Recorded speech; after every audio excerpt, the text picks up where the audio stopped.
Bienvenue sur la dose stoïcienne. C'est un honneur pour moi de vous offrir un contenu de qualité. Dans cette vidéo, nous aborderons certaines questions et situations personnelles qu'il vaut mieux garder privées.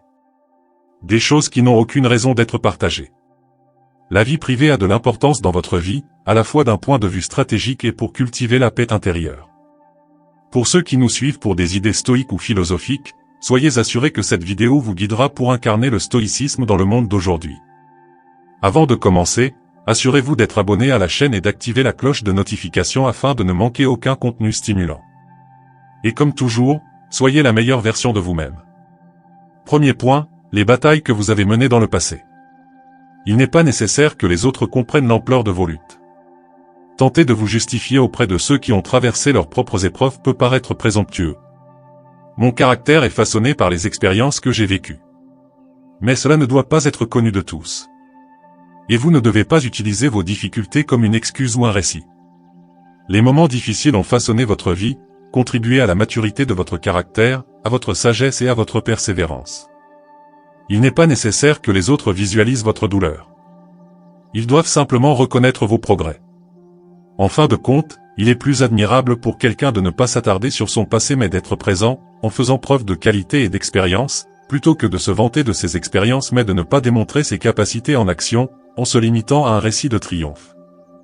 Deuxièmement, il est préférable de ne pas partager les détails de vos objectifs. La plupart des gens sont conscients de la direction que vous prenez. Maintenant, imaginez que vous révéliez des détails qui dévoilent l'exactitude de vos étapes. Imaginez que les gens découvrent vos aspirations, vos actions et vos pensées. C'est comme si vous donniez un accès illimité à votre téléphone. Vous renoncez au contrôle de la situation et, en cas de problème, vous vous demanderez même si c'est vous qui avez fait un faux pas ou si quelqu'un vous a trahi. Vous ne saurez même pas d'où vient l'attaque. Les personnes susceptibles de vous nuire sont si nombreuses que vous ne saurez pas qui a fait le coup cette fois-ci. Alors, qu'il s'agisse d'un ami qui s'enquiert, sauvegardez les détails cruciaux de votre objectif. Il suffit d'indiquer la direction à suivre. Il n'est pas nécessaire de divulguer les subtilités de ce voyage. Après tout, personne n'est votre confident. Personne n'est propriétaire de votre chemin. Vous n'avez pas besoin d'explications. Il est déjà plus qu'adéquat que vous soyez le seul à posséder ces informations sur votre voyage. Troisièmement, votre bonheur. Croire que la joie et la légèreté sont des denrées rares de nos jours, ce qui en fait des émotions très recherchées. Lorsque vous souriez sincèrement, les gens peuvent même être surpris. Certains l'admireront, mais une bonne partie d'entre eux vous taxeront de manque de sincérité pour avoir été si joyeux. Pour eux, il est insondable que quelqu'un puisse ressentir une profonde paix intérieure. Par conséquent, si j'étais à votre place, j'afficherais fièrement votre bonheur. Si quelqu'un s'enquiert de votre bien-être, dites simplement que vous allez bien. Au lieu de prétendre que vous êtes fantastique, demandez-lui où il en est.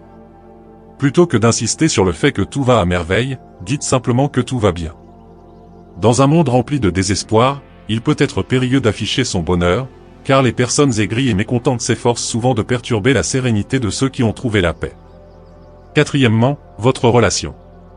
Évitez de parler de vos conflits et ne partagez pas les détails intimes de votre vie amoureuse sur l'Internet.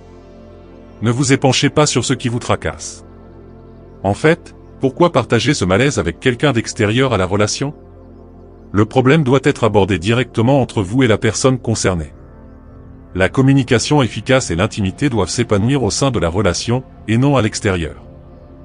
De nombreuses personnes sont aux prises avec des difficultés conjugales, mais elles racontent tout à leurs amis, transformant les problèmes en commérages, au lieu de les traiter discrètement.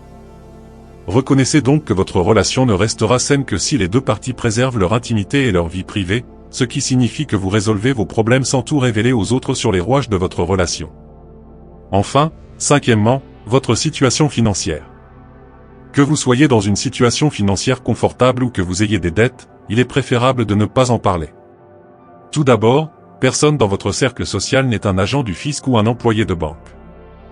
Deuxièmement, que vous soyez financièrement à l'aise ou endetté, le fait de le révéler peut susciter de la négativité. Si vous avez de l'argent, cela peut attirer des personnes ayant des arrière-pensées. Si vos finances sont serrées, beaucoup vous regarderont avec dédain. C'est ainsi que fonctionne le monde. Par conséquent, l'approche la plus efficace consiste à entretenir un air de mystère. Laissez les gens spéculer à leur guise, tout en restant énigmatiques. Vous saurez ainsi que vos proches ne se préoccupent pas de votre situation financière. S'ils vous perçoivent comme désespéré, vous compromettrez vos chances et les gens prendront leur distance, que ce soit lors d'un entretien d'embauche, d'une réunion sociale ou d'un moment passé avec des amis. Le fait d'afficher son désespoir ne peut qu'engendrer des problèmes. Il perturbera l'atmosphère et vous donnera l'impression d'être un fardeau. Rappelez-vous que le désespoir ne vous aidera pas à atteindre vos objectifs. En fait, il ne fera que repousser ce dont vous avez le plus besoin. Par conséquent, si vous envisagez de montrer un manque de contrôle aux autres, il est préférable de rester chez vous et d'éviter toute tentative de ce genre. En résumé, il est essentiel d'agir avec assurance et confiance. Cela a un poids considérable. N'oubliez pas que le monde accorde de l'importance aux apparences.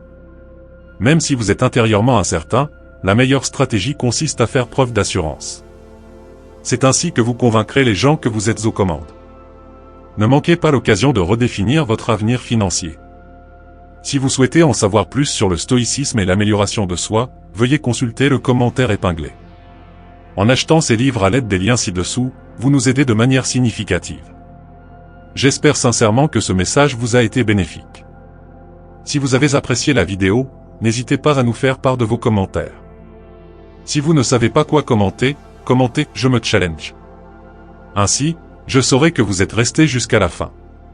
Et comme toujours, soyez la meilleure version de vous-même.